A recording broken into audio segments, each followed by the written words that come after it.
Sean todos muy bienvenidos a esta nueva sesión de la materia Introducción al Derecho dentro del curso prefacultativo de la presente gestión. En esta oportunidad vamos a ver el tema número 5 que corresponde a el problema de la ciencia del derecho. Para empezar, uno de los primeros puntos, tenemos que entender que el derecho como premisa es una ciencia. Entonces acá vamos a ver la ciencia del derecho como ciencia autónoma, y en ese sentido es que planteamos lo que anteriormente les decía, que el derecho es una ciencia en sí, y a través del tiempo, dado la evolución misma que ha denotado dentro de lo que es la regulación del comportamiento social dentro de la sociedad a través de la historia, también se ha convertido en una ciencia autónoma que apoya lógicamente y direcciona a otras ciencias, complementando lo que significa la estructura social y más que todo el marco jurídico que plantea el desenvolvimiento de todos los grupos sociales. En tal decir, la ciencia del derecho como ciencia autónoma. El derecho como realidad social existe en todas las sociedades conocidas, pero la reflexión teórica sobre él es un típico producto de nuestra civilización occidental, o más exactamente de algunas de sus épocas. Los grandes temas filosóficos conectados con el derecho fueron debatidos por los pensadores griegos, a partir de los sofistas y de Sócrates. La elaboración racional y sistemática de las normas del derecho positivo y el derecho deliberado y coherente de métodos para resolver los problemas jurídicos solo aparecen en Roma en los siglos II y I antes de Cristo, y alcanzan su apogeo en los dos siglos siguientes para entrar en profunda decadencia en el siglo III después de Cristo. Será preciso esperar muchos años hasta el siglo XI para que ese análisis racional del derecho resucite en Italia en torno a la escuela de Bolonia, y de allí se esparza progresivamente por todo el occidente europeo.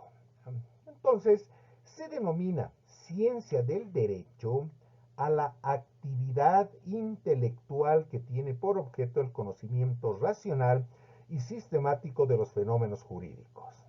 Pero el nombre de ciencia aplicado a este quehacer acostumbra producir algunas perplejidades a los no juristas, y ni aún entre estos existe una opinión unánime respecto a su existencia, su objeto y sus métodos. Claro está que, siguiendo el texto, aquí vemos lo que se plantea teóricamente a través de esa metamorfosis, ese cambio que ha ido al cual ha ido sometiéndose el derecho, no justamente debido a una tendencia propia de la ciencia, sino más bien a la necesidad que tiene que el derecho, la norma, se ajuste al comportamiento social para lograr su efecto y su objetivo final, que es la convivencia pacífica. Ante todo, y para clarificar el problema, conviene hacer notar que la dificultad surge respecto a la existencia de una ciencia autónoma del derecho. Los fenómenos jurídicos pueden ser y son objeto de reflexión y análisis desde los diversos puntos de vista de otras ramas del saber. Así, el derecho es objeto de un estudio histórico o de un examen sociológico. La historia o la sociología del derecho no necesitan una especial discusión de su carácter científico, en cuanto son ramas de la historia y la sociología en general. Otro problema que nosotros podemos identificar, ya un problema distinto al que en su momento se aludirá es el de sus características especiales por ser también disciplinas jurídicas. Pero, en el aspecto que ahora interesa, el problema no se plantea, admitido que la sociología, por ejemplo, es una ciencia, resulta superfluo discutir si lo es una de sus aplicaciones como es la sociología jurídica. Cuando se habla de una ciencia autónoma del derecho o de la ciencia del derecho por antonomasia, se hace referencia a la tarea intelectual, cuyo objeto es el conocimiento y elaboración racional de los datos proporcionados por el derecho positivo. La duda sobre si existe o no una ciencia jurídica es muy antigua. Los romanos calificaron la actividad de los juristas de jurisprudencia. La prudencia no es sofia, no es la sofia, el conocimiento en sí y por sí, sino la phronesis, que consiste en la rerum expetandurum fugiandarum scientia, es decir, el arte que nos lleva a alcanzar algunas cosas y a huir de otras. La actividad del jurista tiene así un sentido de saber práctico, de arte, en el sentido de conjunto de reglas y criterios que nos permiten alcanzar un fin determinado. Esta concepción se ajusta al enfoque general que los juristas romanos dieron a su labor, que fue sobre todo práctico y poco amigo de sutiles construcciones teóricas. Pero los mismos romanos calificaron esa actividad de ciencia porque la jurisprudencia nace y se desarrolla en contacto con la filosofía griega y de ella toma la forma sistemática de analizar y ordenar sus materiales que caracterizan el concepto originario de ciencia. Una famosísima definición de Ulpiano, jurista de principios del siglo III, dice, por ejemplo, ¿ya? Jurisprudentia es divininarum acte humanarum rerum notitia illusti ataque initiu scientia. Esto lo publicado en la obra, de acuerdo a la bibliografía que nos plantea el autor Muratori, del Difetti de la Jurisprudencia. Entonces, sin embargo, y aparte de la ampulosa afirmación inicial que hacía exclamar a un jurista italiano del siglo XVII que era una frase para hacernos reír, lo cierto es que los mismos romanos tuvieron sus dudas sobre la seriedad científica de la jurisprudencia, o sea, de la jurisprudencia. Cicerón dice, dignitas in tam tenui scientia, non potes esse, re in sum parvae prope in singulis literis, ataque interpunctionibus verborum occupare. Dudas análogas no han faltado nunca en autores antiguos. En el siglo XVII, uno de los más conocidos juristas de la época, el cardenal de Luca, por ejemplo, a pesar de que puso la ciencia jurídica sobre todas las artes, sobre todas las otras profanas y temporales, exceptuando por misericordia la teología, expresó también su reparo sobre si realmente podía hablarse en este caso de ciencia. La razón principal era la incertidumbre de la doctrina jurídica y de su práctica. Nos preguntamos ahora, ¿podía llamarse seriamente ciencia una doctrina que era incapaz de decidir con certeza los problemas a ella sometidos? Es así como dentro de esta evolución que mencionamos llegamos a el cientificismo del siglo XIX. Y decimos, pero el ataque a fondo sobre el carácter científico de la doctrina jurídica estalla en el siglo XIX por un conjunto de circunstancias que es preciso recordar. El siglo XIX es no solo la época de un asombroso desarrollo de la mayoría de las ciencias, sino que es el momento del cientificismo, es decir, de la actitud mental que veía en aquellas el camino para resolver los problemas humanos y sociales del mundo, de la fe en que la ciencia es no solo un método de conocimiento y de dominio de la naturaleza y de el hombre, sino también un saber de salvación que redimirá a la humanidad de sus miserias y la conducirá a la felicidad. Tres rasgos principales nos interesa señalar en esa línea de pensamiento.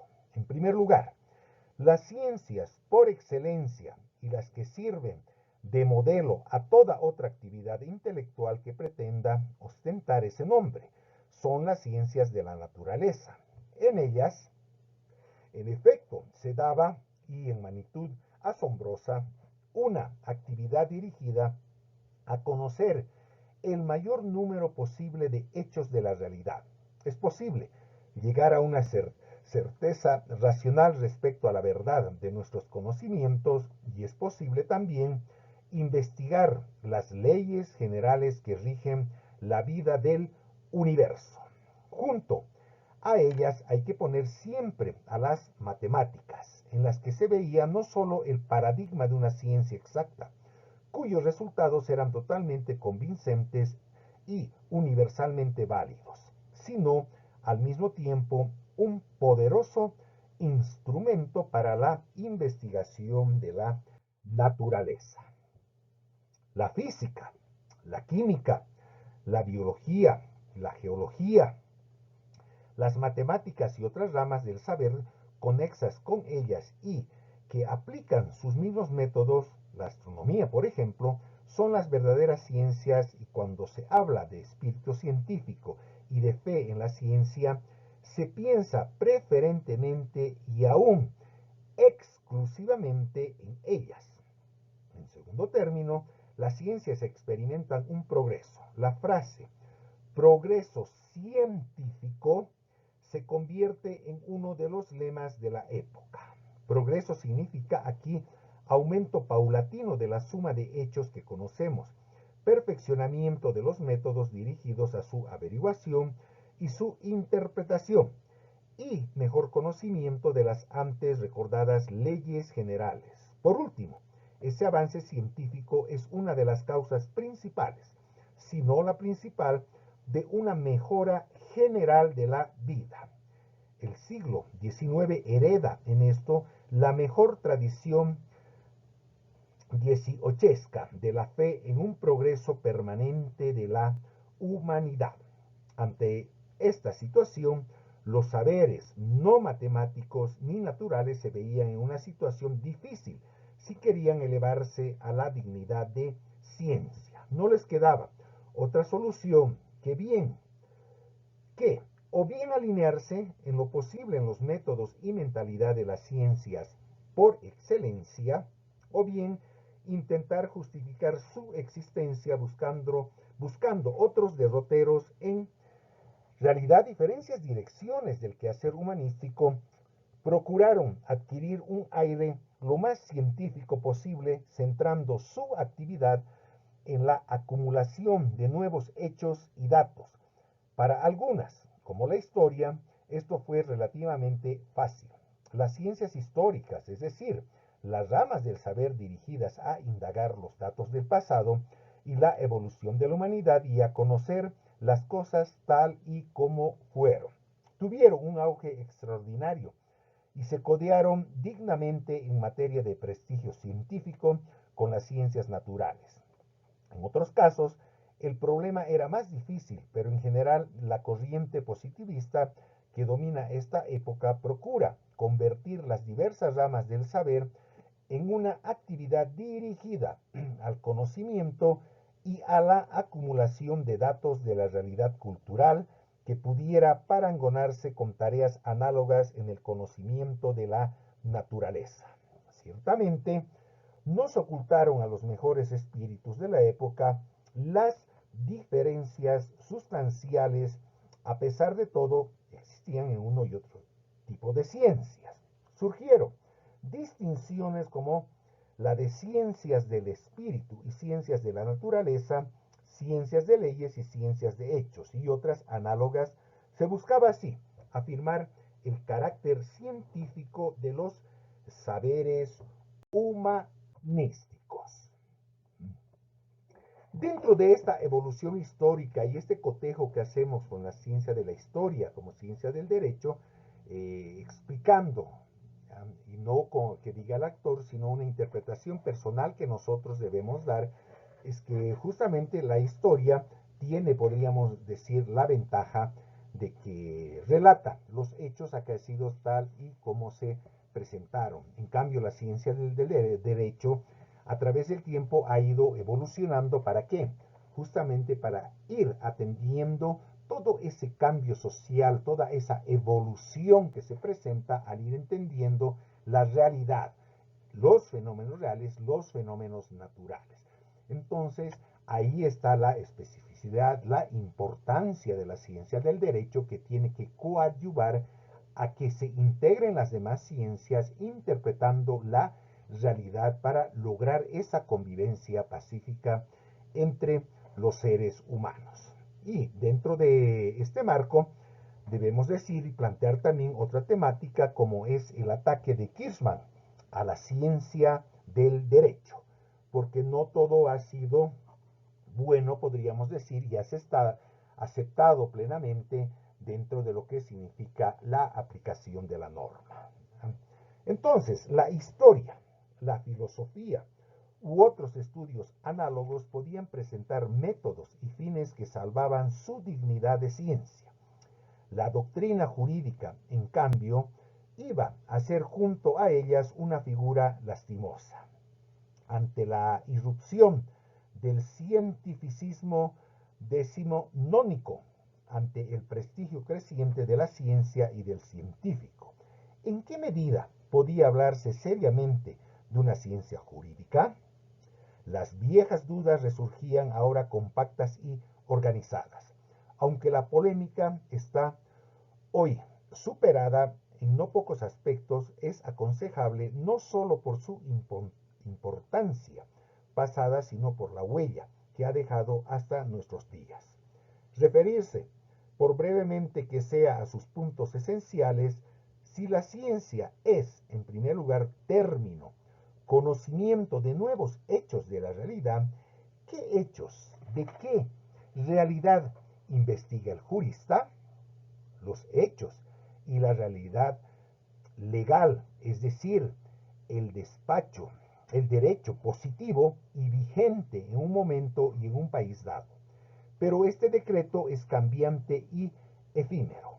La objeción fue planteada brutalmente en una resonante conferencia de von Kirchmann, publicada en el año 1848, y cuyo título es significativamente la falta del valor de la jurisprudencia como ciencia. Aunque Kirchmann atacaba no tanto la posibilidad de una ciencia jurídica en general como la ciencia jurídica de su tiempo, algunas de sus frases se han convertido casi en símbolo de este ataque al valor científico de la actividad de los juristas. El argumento básico en el aspecto que ahora nos interesa es el siguiente, expresado en un párrafo célebre y muchas veces repetido de esa conferencia. Los juristas, indicaba Kirchmann, se ocupan sobre todo de las lagunas, los equívocos, las contradicciones de las leyes positivas, de lo que en ellas hay de falso, de anticuado, de arbitrario. Su objeto es la ignorancia, la desidia, la pasión del legislador, por obra de la ley positiva. Los juristas se han convertido en gusanos que solo viven de la madera podrida, desviándose de la sana, establecen su nido en la enferma. En cuanto la ciencia hace de lo contingente su objeto, ella misma se hace contingencia. Tres palabras rectificadoras del legislador convierten bibliotecas enteras en basuras.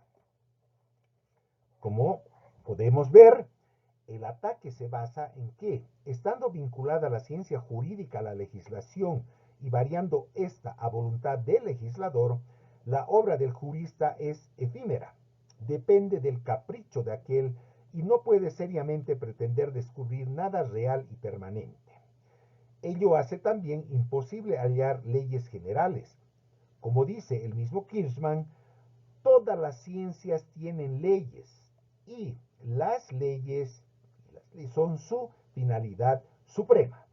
Todas las ciencias en todos los tiempos tienen, además de las leyes verdaderas, otras falsas, pero la falsedad de estas no ejerce influencia alguna sobre su objeto.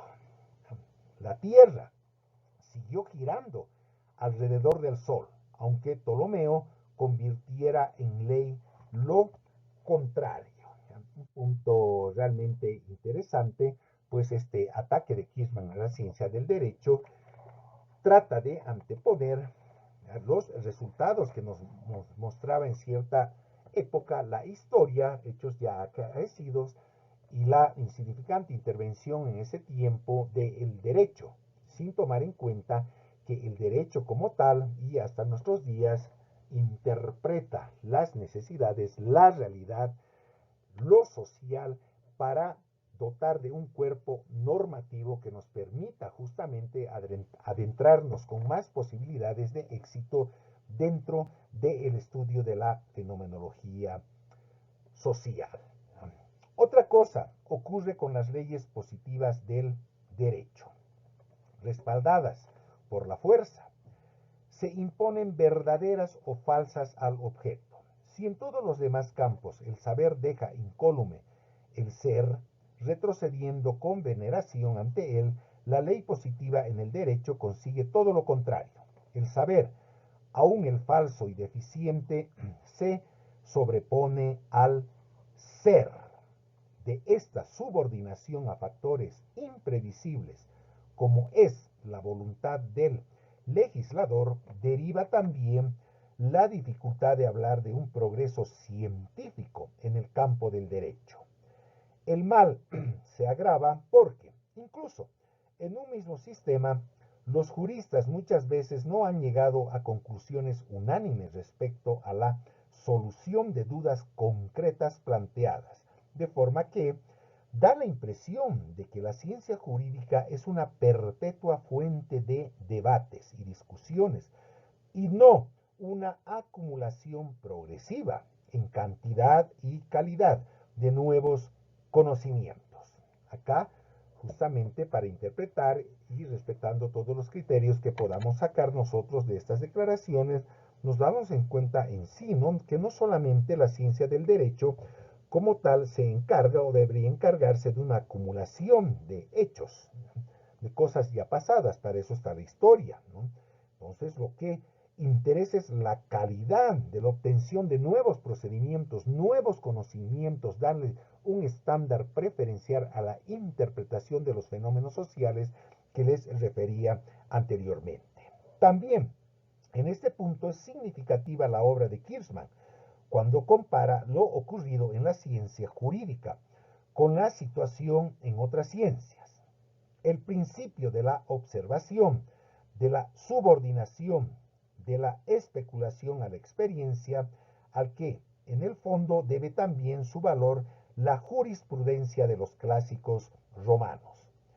Fue adoptado por todas las ciencias y los resultados de estos nuevos métodos lindaron pronto en lo maravilloso. Los trabajos y los descubrimientos de un siglo continuaban siendo en los que le seguían la base firme sobre la cual proseguían la obra que ha alcanzado ya las asombrosas dimensiones que conocemos. La jurisprudencia, en cambio, desde la época de Bacon, ha permanecido por lo menos estacionada. Sus reglas, sus conceptos no han encontrado desde entonces expresiones más agudas.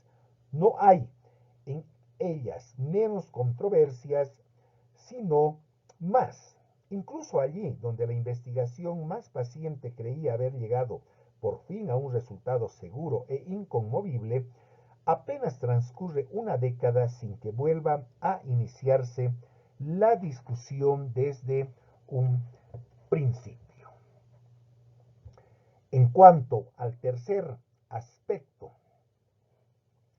de los que caracterizan a la ciencia en el siglo XIX, la fe en el progreso que ella comporta, o por lo menos al que ella ayuda en forma decisiva, el papel de la ciencia jurídica es aún más triste.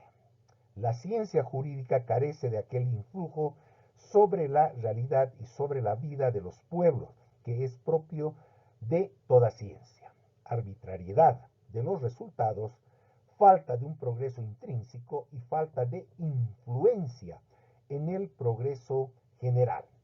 Tales son las características de la llamada ciencia jurídica que, según Kirchmann y en forma más o menos consciente, otros varios autores e incluso una creencia muy extendida en la conciencia popular y hasta en no pocos juristas, hacen que el nombre de ciencia solo se pueda aplicar a la actividad de los juristas por vía de metáfora y sin ninguna auténtica significación.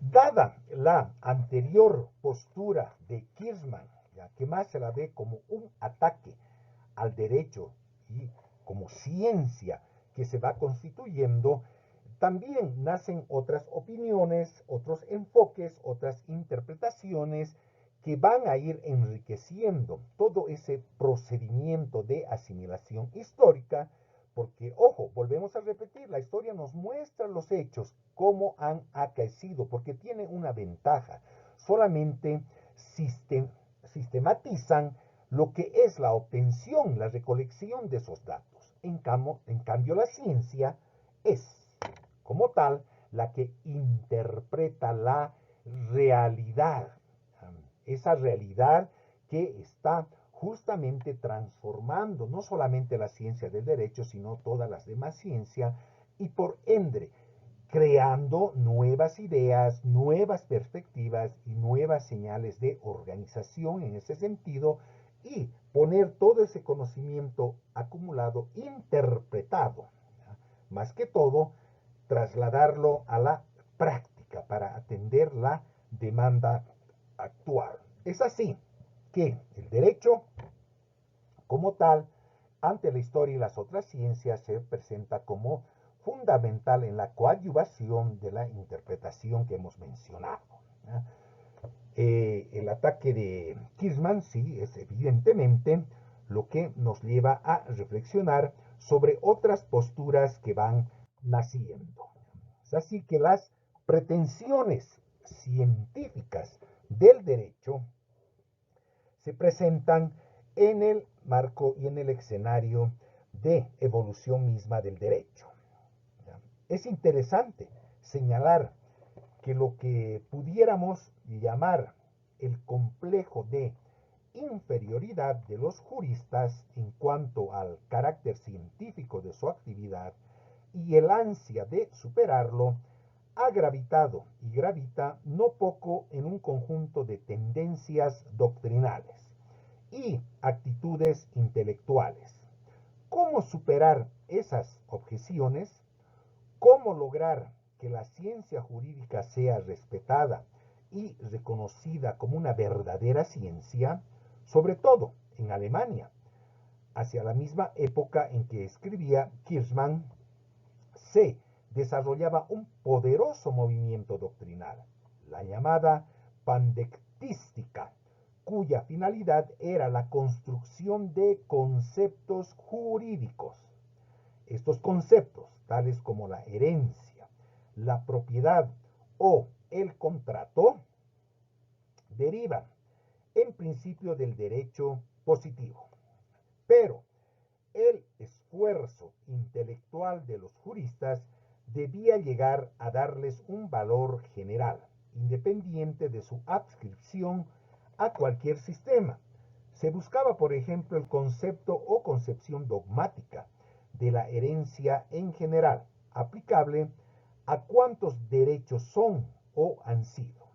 Tales conceptos se convertían así en realidades supralegales y casi metafísicas, con vida propia y naturaleza autónoma.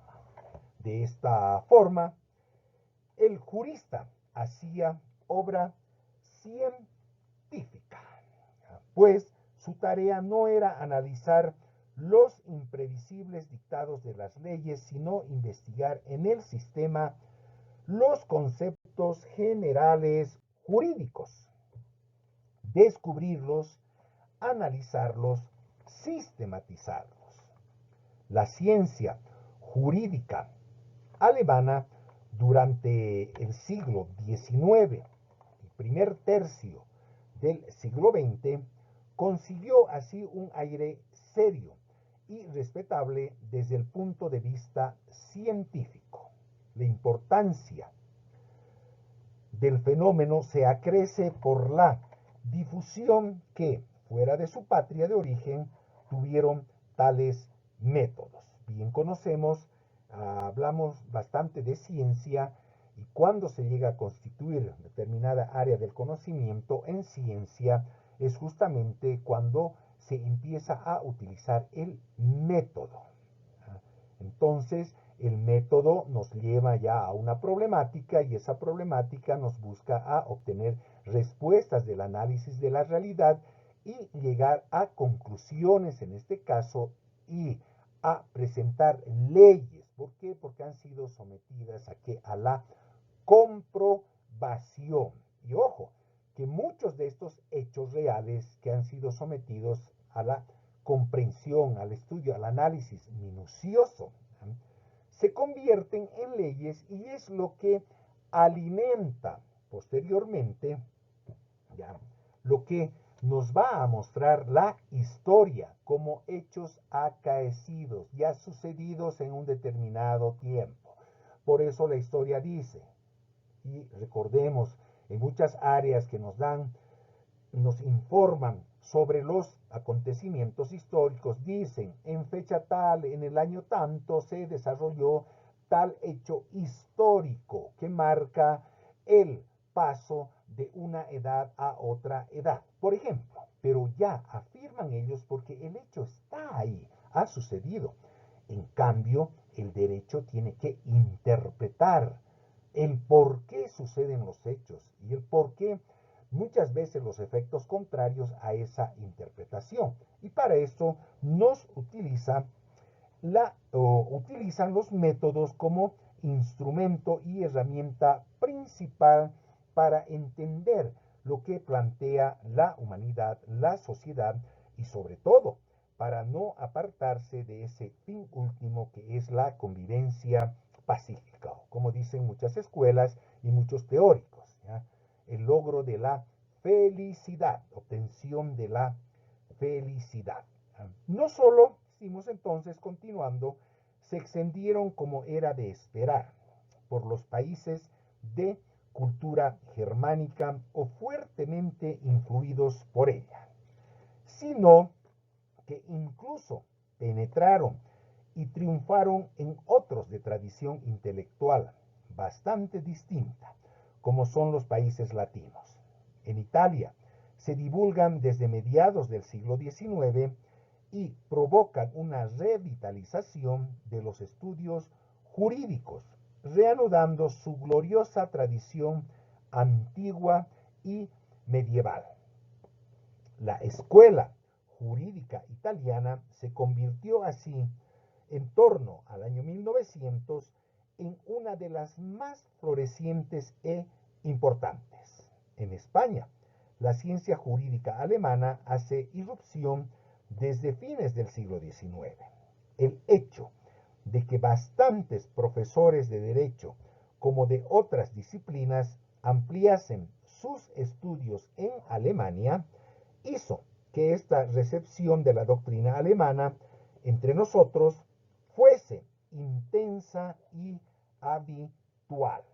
A esto debe unirse la difusión de la doctrina italiana, influida, como ya se ha dicho, por la alemana. En realidad, en lo que va de siglo, en la mayoría de las ramas del derecho, las doctrinas alemana e italiana han dominado en nuestro pensamiento jurídico y han sustituido a la francesa, que antes era preponderante en este sentido. En Francia, en efecto, la penetración alemana, aunque no faltó y tuvo también su importancia, no llegó a triunfar como en Italia y España. La ciencia jurídica francesa quedó más fiel a sus tradiciones y conservó un carácter más empírico y menos abstracto que la germánica. De aquí que en no pocos círculos se la considerase poco científica. También la doctrina jurídica anglosajona se mantuvo bastante al margen de la influencia germánica, pero ello, en parte, es debido a las peculiaridades de esos derechos y de sus métodos tradicionales de elaboración, que los hacen en general muy alejados de los usuales en los países continentales. No es extraño así que, salvo en algún aspecto, las ciencias jurídicas británica y norteamericana tuviesen escasa influencia en la Europa continental, donde, por supuesto, también eran calificadas como poco científicas. La ciencia jurídica alemana, derivada de la pandectística, fue en su conjunto útil en cuanto ayudó a perfeccionar el arsenal de los conceptos jurídicos y a perfilar su significado y su sistematización. Pero hoy gozamos de la necesaria perspectiva para señalar los límites de esa eficacia e incluso para indicar los riesgos que entrañaba y los daños que en algunos casos ha causado. Desde luego, ya puede considerarse abandonada la pretensión de encontrar y construir conceptos jurídicos de valor general y concepciones dogmáticas absolutas de las diversas figuras jurídicas. He aquí el aporte, y vuelvo al tema, de la ciencia jurídica como tal en la interpretación de la realidad, sistematizando y utilizando los diferentes métodos para interpretar esta realidad, que luego va a servir de sustento para el nacimiento de otras metodologías, adaptándose y más que todo atendiendo la dinámica social y las necesidades que plantea cada grupo social. Por el contrario, el carácter excesivamente abstracto de no pocas de esas construcciones convirtió en algunos casos la ciencia jurídica en una especie de ejercicio especulativo, sin contacto práctico con la realidad. La nefasta separación denunciada ahora con frecuencia entre la ciencia jurídica y la práctica del derecho debe no poco a tales métodos. Daba la impresión de que por una parte existía una actividad intelectual, cuya finalidad era describir y sistematizar conceptos y discutir sobre ellos sin que se supiera muy bien en qué se apoyaban ni en qué se enriquecía el conocimiento humano, en cuanto éste está dirigido a la mayor comprensión y dominio del mundo. Por otro lado, existía una actividad modesta, no científica, que procuraba resolver nada menos que los problemas de organización social y los conflictos que se plantean en las relaciones humanas. Un elemento también que es bueno destacarlo, que va a estar presente y que coadyuva a la evolución en la interpretación de la realidad, es que la humanidad en sus diferentes etapas históricas, en sus diferentes culturas, usos, etcétera, etcétera, ha tenido un elemento que siempre ha estado presente, que ha sido el conflicto. Es el conflicto que nos ayuda a problematizar la realidad y dar una solución al problema planteado, darnos respuestas. ¿Por qué? Imagínense, si no existiera conflictos, entonces no habría materia para estudiar o elementos, categorías que identificar para indicar, explicar el por qué, para responderse a esa pregunta, ¿por qué se presentan los conflictos dentro de las relaciones humanas? Para eso necesitamos aplicar un método, en este caso, para interpretar la realidad y ver el origen de esos conflictos. ¿Ya? Entonces, ahí la importancia del derecho, ¿ya? Que los problemas de organización social y los conflictos que se plantean en las relaciones humanas son estrechamente analizados, minuciosamente interpretados justamente para afrontar esos. No quiere decir que nosotros vamos, o que el perdón, la ciencia del derecho, va a solucionar la conflictividad social, en ningún sentido. Lo que va a hacer es interpretar y con utilización del método ir adaptando, ajustando las diferentes categorías jurídicas a la aplicación y atención de diferentes casos. Y esto que es un solo modelo, el anglosajón, por ejemplo, que en nuestro país lo tenemos, pero la costumbre en sí, los usos y costumbres, los valores culturales, hacen que se modifique esta situación y que la ley sea algo que se esté adaptando justamente a las exigencias del medio.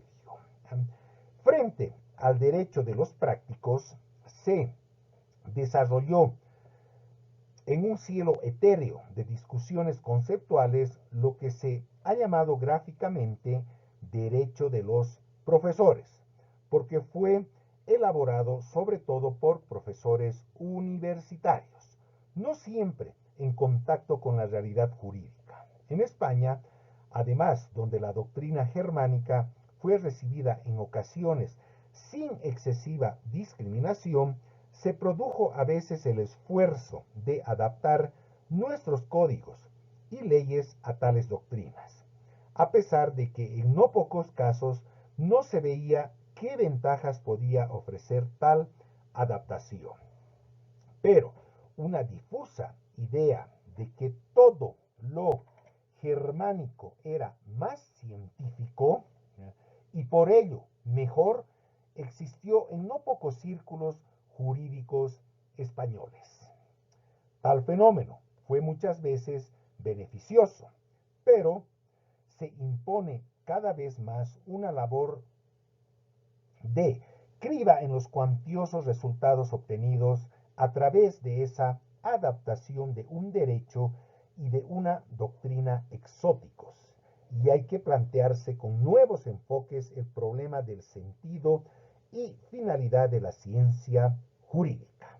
Es advertir también que en la misma Alemania, hace ya algunos años, que aquellos métodos, digamos, están en revisión y en algunos casos en Francia retirada. La prevalecencia que se da, por ejemplo, a la generación de nuevos conceptos, nuevos postulados dentro de los cientistas jurídicos alemanes es evidentemente bastante aceptado por la calidad, podríamos decir, de trabajo que realizan los juristas alemanes. ¿Ya? Tenemos nosotros toda la base que ellos nos han heredado y lo único que se ha hecho es ir adaptando los preceptos, las categorías, los niveles a la realidad y a las exigencias de cada grupo social. ¿Ya?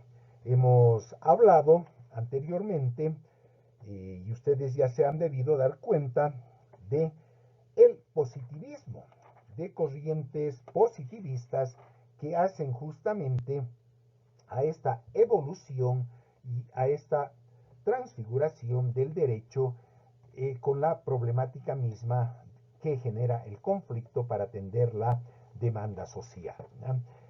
Siempre es necesario que cuando nosotros atendemos a la lectura o llevamos adelante la interpretación de un texto como es este, Introducción al Derecho, de Ángel Latorre, estemos siempre munidos y además como futuros abogados y abogadas tienen que estar siempre con un diccionario al lado o si están con su celular, bueno, entrar a Google directamente y averiguar qué significan algunos términos, algunas palabras, ¿ya?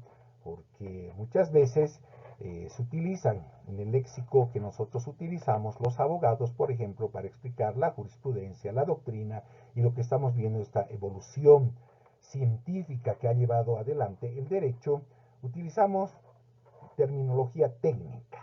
¿Ya? Positivismo, por ejemplo.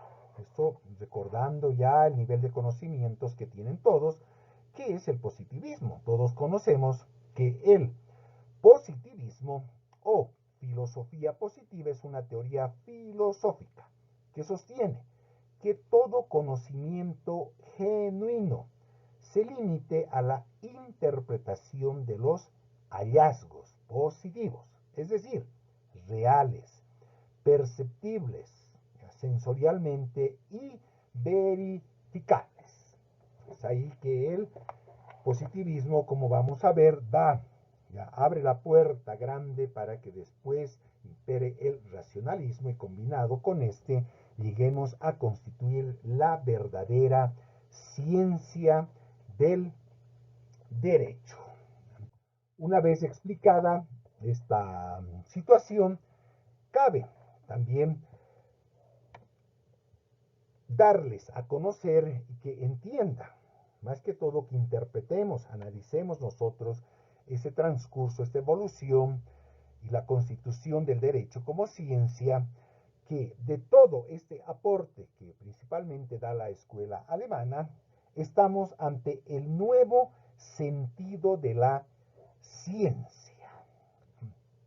Para plantear en nuestros días el problema del carácter científico de la ciencia jurídica, hemos de abandonar algunos de los prejuicios y preocupaciones que tanto pesaron en el siglo pasado, en el ánimo de los juristas y en el de los no juristas también. El primer dato importante es el cambio en el concepto y sentido de lo que es la ciencia en su manifestación más característica, es decir, las ciencias de la naturaleza y las mismas matemáticas. Es bien sabido que muchas de las viejas pretensiones cientificistas pueden considerarse superadas. Las ciencias de la naturaleza no aspiran hoy a encontrar las leyes generales de la naturaleza. Ofrecen, sobre todo, conjuntos de esquemas conceptuales de los que se busca la verificación en la realidad y no intentos de explicar el mundo con carácter general. Las mismas matemáticas son en realidad una expresión, una lógica para las relaciones entre diversos conceptos, un lenguaje extremadamente útil y preciso que ha hecho posibles enormes avances en diferentes campos de la ciencia. Según los modernos semánticos no aristotélicos, las matemáticas son un lenguaje de relaciones, no de clasificaciones e identificaciones. Y es sabido que ese sistema de relaciones puede partir de presupuestos distintos, como demuestra el caso de la existencia junto a la tradicional geometría euclidiana.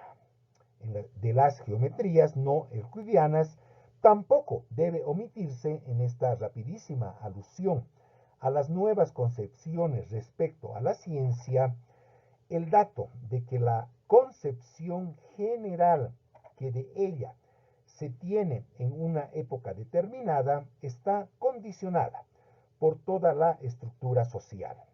La ciencia no es una actividad que opera en el vacío, sino que es una actividad social. Desde este punto de vista, la ciencia es, en primer lugar, una clase especial de conocimientos que se manifiestan en distintas direcciones y en distinto grado en todas las sociedades históricas. Es cosa frecuente en nosotros dar por supuesto que nuestra propia sociedad y nuestra propia ciencia en sus formas actuales tienen categoría universal. En el otro tema, claramente ya les he explicado el porqué de categoría universal, porque es aplicable a toda la fenomenología social y más que todo nace de la naturaleza humana y tiene esa finalidad tienen las ciencias, no solamente la ciencia del derecho, las matemáticas, la física, la química, sino todas las ciencias. ¿Ya? Son categorías universales porque se pone a disposición de todos los grupos sociales para aplicarla dentro de sus relaciones, interrelaciones que también, como ya hemos indicado, generan niveles de conflicto que exige la intervención de un cuerpo normativo para poner límites a otros y alentar el crecimiento en el ejercicio de los derechos a otros grupos también. ¿Ya? Entonces, continuando, diremos que en el nuevo sentido de la ciencia no alcanzamos a ver qué otras sociedades han actuado de manera muy distinta a la nuestra en cuanto al pensamiento racional y a las clases de actividad que constituyen el contenido esencial de la creencia.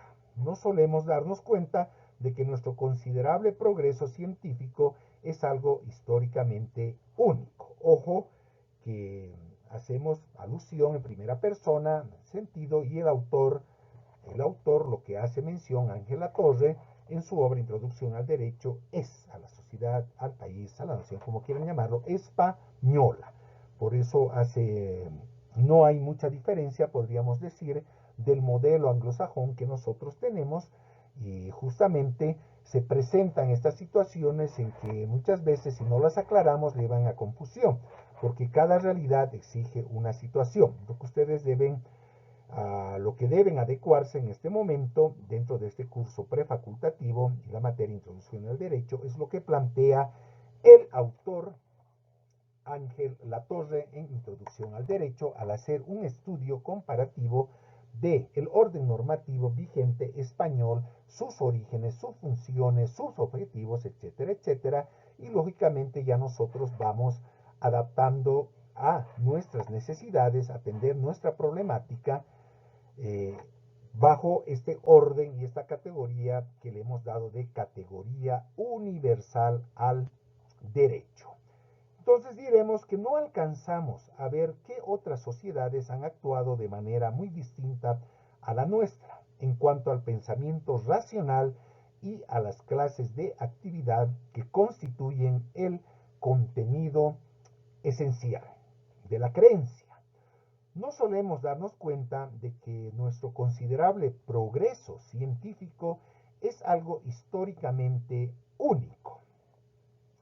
Esta nueva posición de las ciencias, de la naturaleza y de las matemáticas en el horizonte espiritual de nuestro tiempo hace que las ramas del saber humanístico hayan perdido en gran parte las viejas ansias de imitar en lo posible los métodos de aquellas para adquirir una fisonomía respetable. El positivismo, ya les he comentado que es el positivismo, está en crisis en la mayoría de esas disciplinas, como ocurre en la historia o la filología, donde hoy dominan o se buscan nuevos caminos. El considerable desarrollo que en los últimos tiempos está experimentando un nuevo campo de conocimiento, las llamadas ciencias sociales, ha contribuido también a hacer más flexible y elástico el concepto de ciencia. Las ciencias sociales, aspecto tienen características y problemas propios que separan sus métodos y sus preocupaciones tanto de las tradicionales disciplinas humanísticas como de las ciencias de la naturaleza. Entonces, el nuevo sentido de la ciencia, ya el autor nos lo presenta y cotejando y estudiando el sistema español justamente a estas circunstancias, ¿ya? Empezando con lo universal y adoptando una nueva posición en relación de las ciencias de la naturaleza, e incluso llegan a nombrar, ¿no?, ese horizonte espiritual que existe, dado el contexto de la Edad Media, por ejemplo, que la ciencia, y no se exceptúa al derecho, del influjo de todo ese derecho natural en primer lugar y posteriormente la intervención de la Iglesia y sus actores y representantes dándole el carácter teleológico al derecho, ¿ya? La creación a través de un ser supremo, etcétera, etcétera. No está en el tema, pero no está de más para que ustedes vayan ampliando su horizonte de conocimientos y así van a entender muchas categorías que en este momento se plantea. Entonces, eso es lo que sucede en el nuevo sentido de la ciencia. Y continuando, también dentro de esta evolución y tomando otro tema en concreto, lo que podemos expresar y lo que vamos a ver ahora es la expresión ciencia del derecho en la actualidad.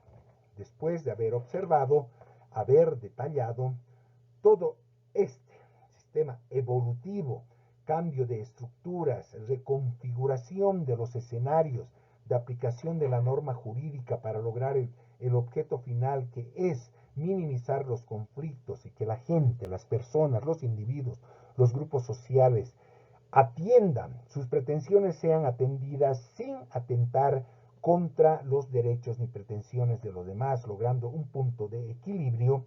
Justamente es que la ciencia del derecho en la actualidad ha adoptado ya esta situación, que nos lleva exclusivamente a no olvidar todo lo que se ha ido generando, sino más que todo a atender esa necesidad social, esa pretensión social, esa dinámica justamente con respuestas claras y objetivas.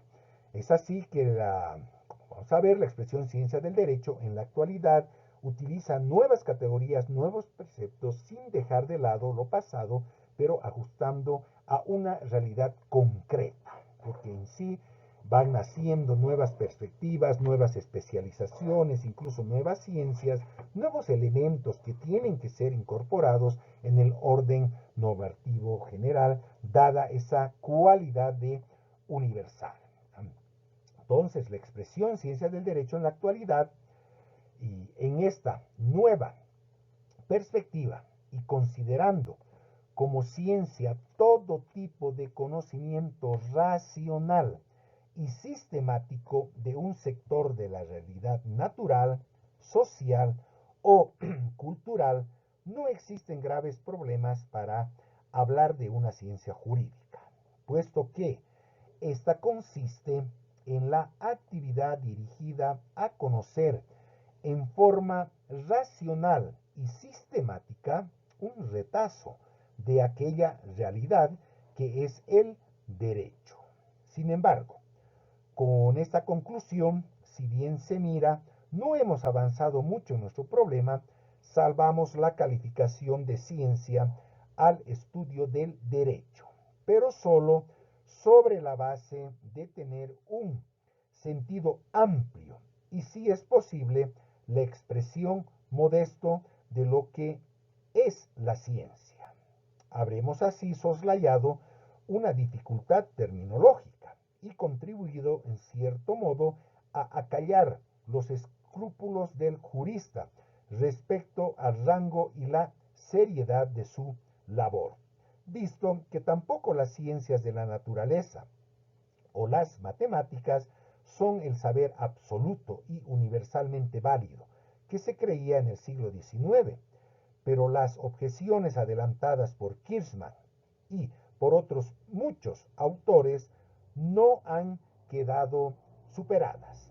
Esto es explicable y se justifica también por insistentemente les repito, la dinámica social, los cambios que se van operando en las diferentes sociedades, estados, naciones, países, y lo que exige a todo ese cuerpo intelectual y más que todo al Estado como administrador de las pretensiones sociales, representantes del pueblo, ya a superar cuestiones del pasado que no han colmado las expectativas y analizar a todas aquellas, mejor dicho, que no han sido estudiadas en profundidad y que pueden ser aplicadas en esta nueva realidad.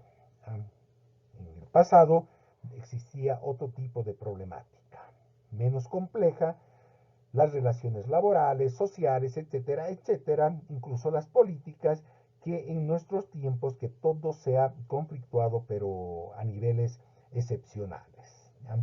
Entonces, admitido que existe una ciencia jurídica y que la utilización de tan prestigioso término es lícita, hemos de entender que esa ciencia es tan arbitraria en sus resultados, tan poco o nada progresiva y tampoco o nada conectada con el adelanto social como afirmó Kirchmann. Es aquí donde está realmente el nudo de la cuestión. Pues Kirchmann, punto anterior, lo hemos desarrollado como contestatario y crítico de la ciencia jurídica como tal, se plantea una serie de incógnitas que la misma ciencia del derecho, lo vamos a ver, ha ido respondiendo y sin quitarle su valor, su contribución, más bien ha enriquecido, y esta expresión ciencia del derecho en la actualidad es algo que recomporta la problemática social, poniendo límites y además extendiendo, llevando mucho más a su alcance a aquellos que no son beneficiados con los derechos que brindan, por ejemplo, el marco normativo constitucional. Entonces, es claro de suponer que el supuesto carácter arbitrario de la ciencia jurídica, que ya lo había planteado Kirchmann, ¿ya?, y la continuidad de las tradiciones doctrinales van a estar presentes en la construcción misma de lo que es la ciencia del derecho. ¿Ya? Pues aquí se habla de, el autor nos habla claramente, Ángel Latorre, de el supuesto carácter arbitrario, dice, de la ciencia jurídica y la continuidad de las tradiciones doctrinales. ¿Ya? Y diremos que el primer problema de la ciencia jurídica es su carácter arbitrario, al tener como objeto una materia arbitraria, como son las leyes. Tres palabras rectificadoras del legislador convierten bibliotecas enteras en basura. Es la crítica que más impresiona al profano y sin embargo es quizá la más superficial. Sin duda, contiene una parte de verdad, en el sentido de que el cambio de la legislación hace inútil para la práctica bibliotecas enteras. Cuando una ley de 11 de octubre de 1820 abolió los mayorazgos, fideicomisos perpetuos y otras vinculaciones, numerosas obras, algunas muy meritorias, dedicadas a estos temas que antes planteaban no pocos problemas prácticos, quedaron relegadas al ámbito de la historia jurídica o de la curiosidad bibliográfica. No hay que exagerar, sin embargo, el alcance de estos cambios. Normas concretas y leyes particulares cambian con frecuencia, pero un sistema jurídico en su conjunto no suele trastocarse en forma brusca, sino que evoluciona de manera paulatina. El progresivo envejecimiento de la doctrina jurídica suele producirse también en forma lenta y no de la manera dramática que podía entenderse con arreglo a la fórmula de Kirchner. Entonces, no hay tanto que explicar, pero entendemos claramente que ese supuesto carácter hereditario de la ciencia jurídica y la continuidad de las tradiciones doctrinales no es tal, ¿no? Que el autor claramente nos lo plantea, porque nosotros vemos que se va ajustando la ciencia del derecho a las necesidades dentro de esa misma dinámica exigida para satisfacer los intereses de los diversos niveles sociales.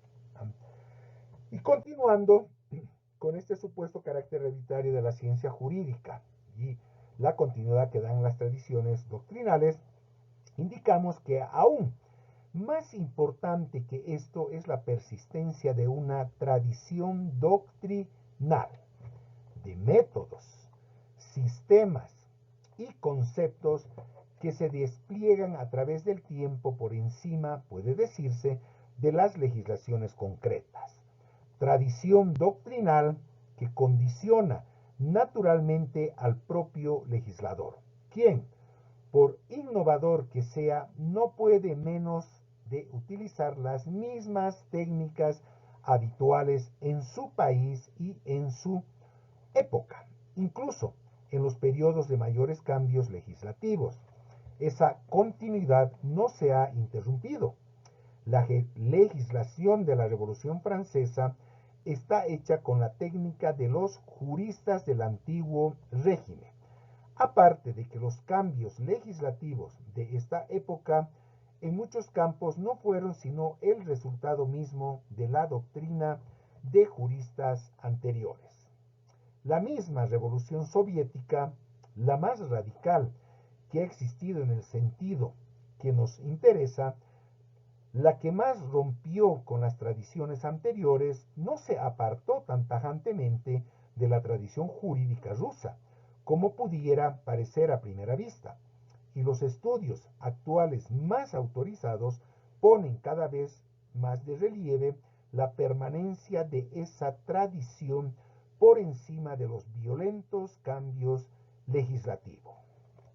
Como verán, entonces la dinámica no significa que vamos a cambiar todo el contenido o dejar de lado la interpretación en relación a los valores culturales, usos y costumbres que se desarrollan en cada medio, porque tal cual lo plantea el autor, La Torre, están viendo que la Revolución Rusa ha sido realmente la que ha cambiado, su nombre mismo lo dice, revolución, es decir, entrar de un régimen a otro. Es evidente dentro de su estructura y composición social, pero están enraizados, ¿ya? Y de enorme manera lo que es esa práctica cultural, ¿ya? Que no van a cambiar nunca, así se apliquen nuevos códigos, se apliquen nuevas tendencias normativas, siempre va a prevalecer y se va a referir específicamente a lo que es, a lo que nosotros vemos, directamente la atención de las pretensiones sociales. Y esos intereses, esas pretensiones están específicamente contenidas en qué? En los usos y costumbres, en los valores culturales. ¿Ya? Entonces, continuando, diremos que una ciencia jurídica, incluso entendida en el modesto sentido de ordenación de conceptos y métodos de análisis de las normas legales, no se improvisa. Se adquiere a través de una educación especializada que transmite sus métodos e incluso sus rutinas de generación en generación. Por otra parte, tampoco es necesario aquel trastorno, pues, por radicales que sean los cambios legislativos, siempre son aplicables los hábitos mentales, los usos terminológicos, el lenguaje técnico configurado por esa tradición doctrinal, precisamente en la preparación de esa forma mentis, en la práctica de esos métodos y en el dominio de ese lenguaje consiste la auténtica formación jurídica, más que en el conocimiento concreto de estas o aquellas normas legales. Esta permanencia de la tradición jurídica tiene otro rasgo importante que hay que destacar, y es que en el mundo moderno no tiene ya carácter exclusivamente nacional ni cuando se refiere a los sistemas jurídicos de un Estado determinado.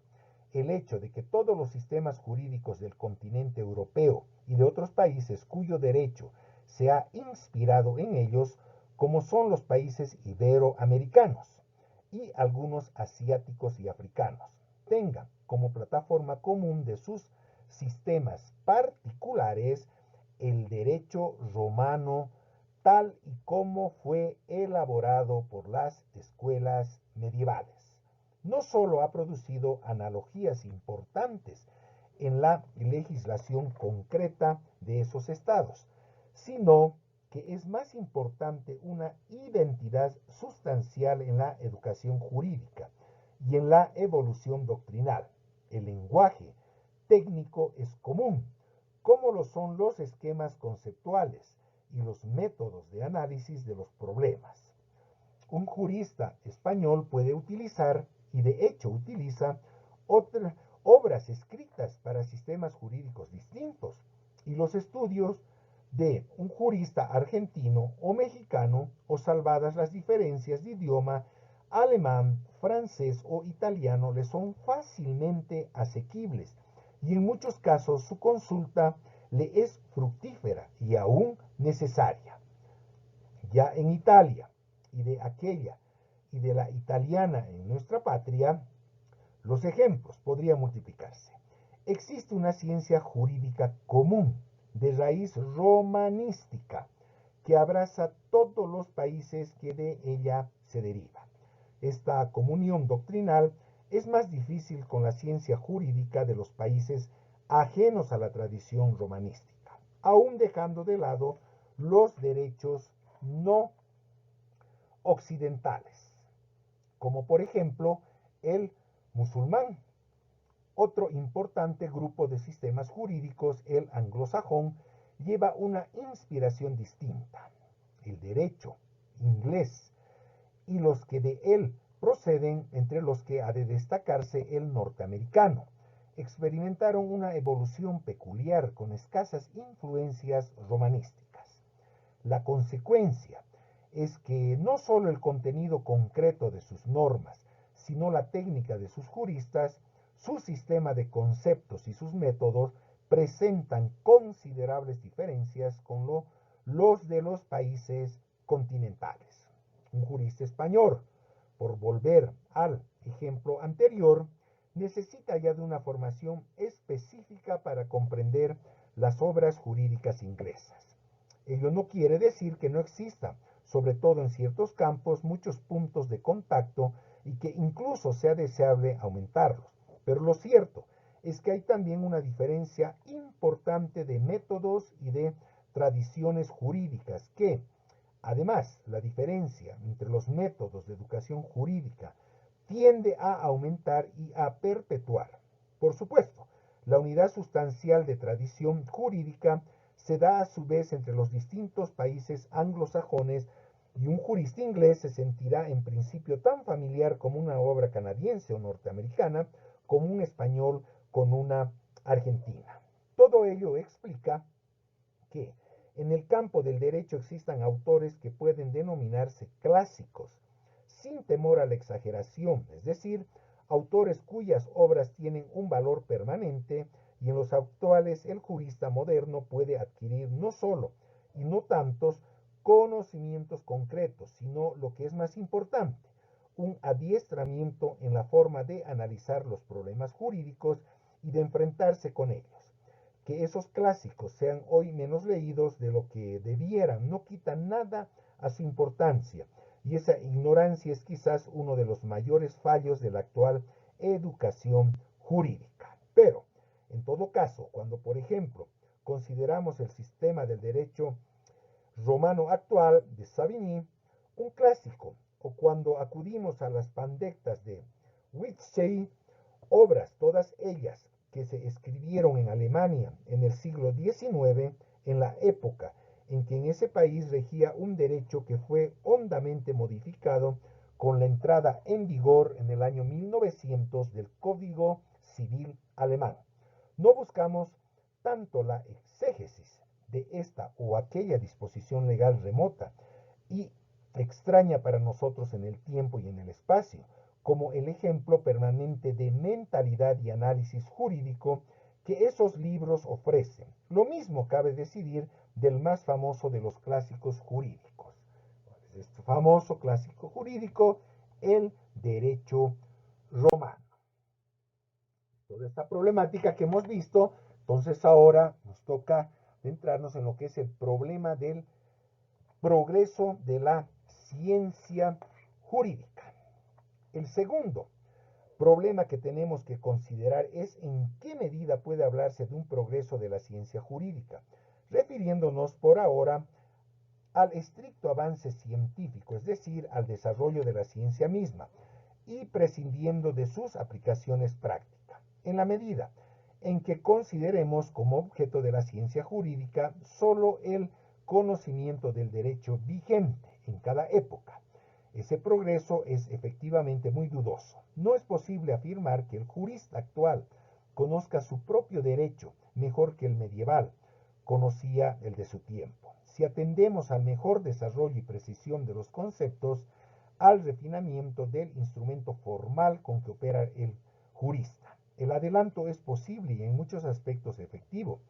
Siglos de ciencia jurídica nos permiten hoy manejar el lenguaje del derecho con un rigor técnico que no era posible en épocas pasadas. Sin embargo, no hay que hacerse muchas ilusiones sobre el verdadero alcance de este progreso, en la medida en que esta elaboración formal se considere como, a mi juicio, dice el autor, hay que considerarla un instrumento auxiliar para el análisis de los problemas jurídicos. Hay que tener en cuenta que la progresiva división y subdivisión de conceptos, la multiplicación de distinciones y clasificaciones a que se ha dedicado tradicionalmente una buena parte de la ciencia jurídica, no son un fin en sí mismos y no deben convertirse, como a veces ha ocurrido, en un puro ejercicio intelectual, cuya trascendencia no acaba de verse. En realidad, cuando se habla de progreso de la ciencia jurídica, habría que pensar especialmente en la forma en que, gracias al desarrollo de esos métodos de análisis, el jurista es capaz de enfrentarse con nuevos problemas y realidades partiendo de un derecho que inevitablemente va quedando rezagado frente a la evolución social. Es decir, en la medida en que ayuda por su labor crítica y por su pensamiento constructivo a hacer evolucionar el derecho, ajustándolo a las nuevas circunstancias sociales. Una ciencia jurídica no progresiva será precisamente la que no haga esto, la que permanezca sujeta servilmente al derecho vigente y sorda ante las nuevas exigencias que se manifiestan en la comunidad en que desenvuelve su actividad. Por ello, el mejor ejemplo de lo que es el progreso en la ciencia jurídica nos lo ofrece la labor de los juristas romanos. Su tarea fue precisamente, ya en forma directa, ya a través de los pretores, ir adaptando el derecho romano arcaico a una nueva situación social, económica y espiritual. Y es este también uno de los ejemplos permanentes o clásicos que nos ofrece la jurisprudencia romana. El progreso del derecho como aspecto del progreso social nos explica y nos hace entender de mejor manera lo que estamos desarrollando, que este progreso justamente va de la mano con lo que es el progreso social, porque es la ciencia del derecho tiende, reiteramos, a atender justamente la demanda social, bajar los niveles de conflictividad, como expresábamos, y dotar a todos de un cuerpo normativo que satisfaga para el logro de sus intereses. ¿Ya? Entonces, el progreso del derecho como aspecto del progreso social. El último problema es el de la existencia o no de un progreso en el derecho, como aspecto de un progreso social general y, en caso afirmativo, la influencia que sobre él pueda tener la labor del jurista. La respuesta que se dé a aquella pregunta depende de las concepciones generales que sobre la evolución social y sus ideales tenga cada cual. Hoy es muy frecuente encontrar en ciertos círculos de pensamiento un marcado pesimismo, en que se contrapone el asombroso avance técnico con lo que en esos grupos suele llamarse el estancamiento, cuando no el retroceso de los valores morales reinantes en la sociedad. Posiblemente es conveniente tener en cuenta para enfocar esta cuestión que la apreciación positiva o negativa de un progreso depende en primer término de qué valores adoptemos para medirlo. Muchos creemos que el progreso social hay que medirlo fundamentalmente por la tendencia a perfeccionar las condiciones de la vida de todos y de cada uno de los seres humanos, en el sentido de darles la posibilidad de un desarrollo pleno de su personalidad en todas sus dimensiones, lo que supone el pleno reconocimiento de su dignidad como tal ser humano. Ello requiere no solo proclamar unas libertades formales, es decir, unas posibilidades legales de alcanzar esa plenitud, sino poner a todos en las condiciones materiales y espirituales necesarias para que esas libertades formales tengan una realidad sustancial. Se trata así, en último término, de dar su pleno sentido y llevar a sus últimas consecuencias el viejo principio kantiano de que todo hombre es un fin en sí mismo y no un medio para los fines de otros hombres, que constituye la clave de un verdadero humanismo integral. En este plano de ideas, lo primero que hay que afirmar es la posibilidad de ese progreso y el hecho de que en esencia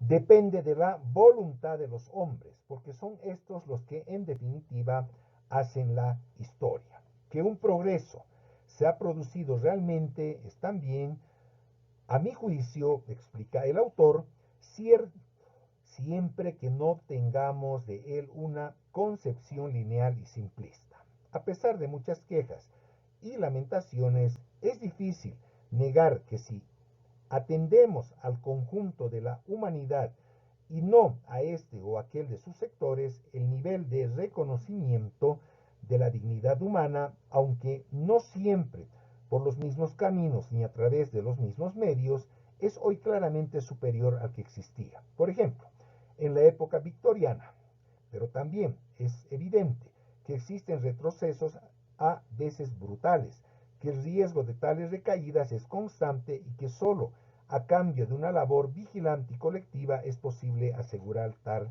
perfeccionamiento. En esta línea de pensamiento hay que situar el problema inicialmente planteado. El derecho puede ser un instrumento importantísimo de adelanto social, puesto que, como tantas veces se ha dicho, es un intento de regular la vida de la comunidad, uno de sus medios de control. Por supuesto, puede también no serlo. Las llamadas leyes de Nuremberg, que en 1935 introdujeron en la Alemania nazi una brutal discriminación contra los judíos. No lo fueron con toda evidencia. Que lo sea o no depende del conjunto de circunstancias imperantes en un país. Porque, en último término, el derecho no es un fenómeno aislado, sino un aspecto de una realidad social global.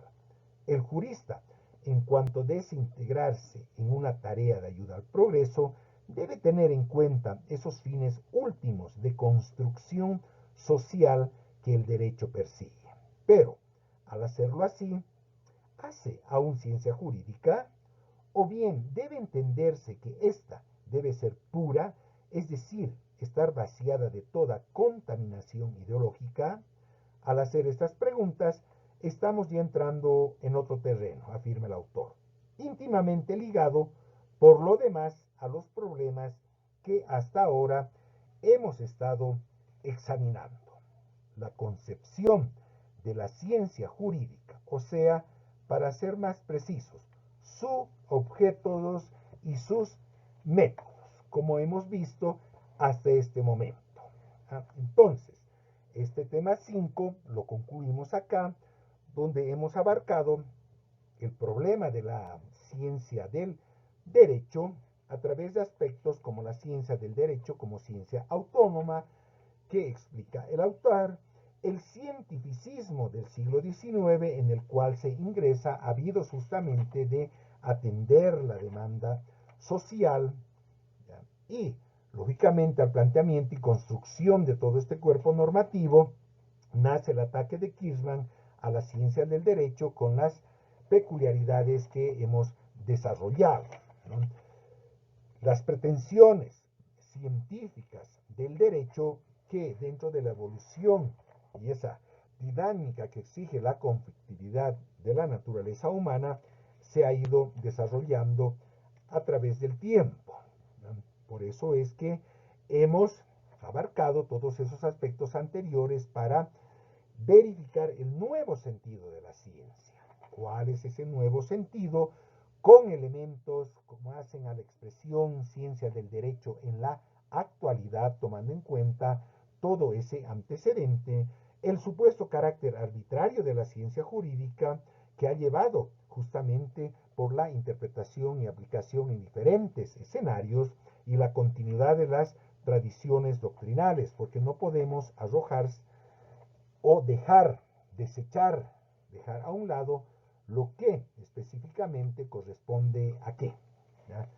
A lo que nosotros hemos tratado anteriormente y podemos aplicarlos en un presente o en un futuro, ¿ya? En consecuencia, el autor analiza el problema del progreso de la ciencia jurídica como eso, como una problemática que hay que seguir extendiendo a través del tiempo, porque va a haber un antes, va a haber un presente, va a haber un después, y no puede haber un reemplazo total de un cuerpo normativo, de una ciencia, en este caso del derecho, sino los ajustes, sacar lo que realmente no corresponde y adecuar experiencias pasadas a soluciones presentes.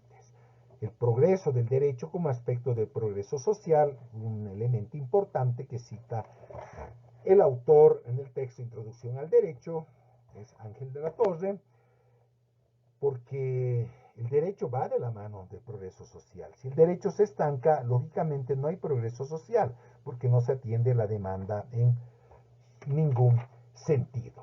Lo que nos lleva entonces a verificar nuevamente, a comprobar lo que habíamos visto desde un principio, desde inicio de este tema 5, en relación a la aplicación del derecho a escenarios justamente que han permitido que se constituya como tal y a otros que se hacen prospectivos para la atención de la demanda social. Se les agradece la atención que están poniendo justamente y siempre se les recomienda ir profundizando el nivel de conocimientos. En la otra sesión vamos a ver en el tema 6 lo que es el objeto y métodos de la ciencia jurídica, donde ya vamos a desarrollar con más claridad lo que les he adelantado, lo que es el positivismo. Muchísimas gracias a todos ustedes, estamos para servirlos y no se olviden de ir repasando los anteriores temas y también de ir interactuando en nuestra plataforma. Muchísimas gracias a todos.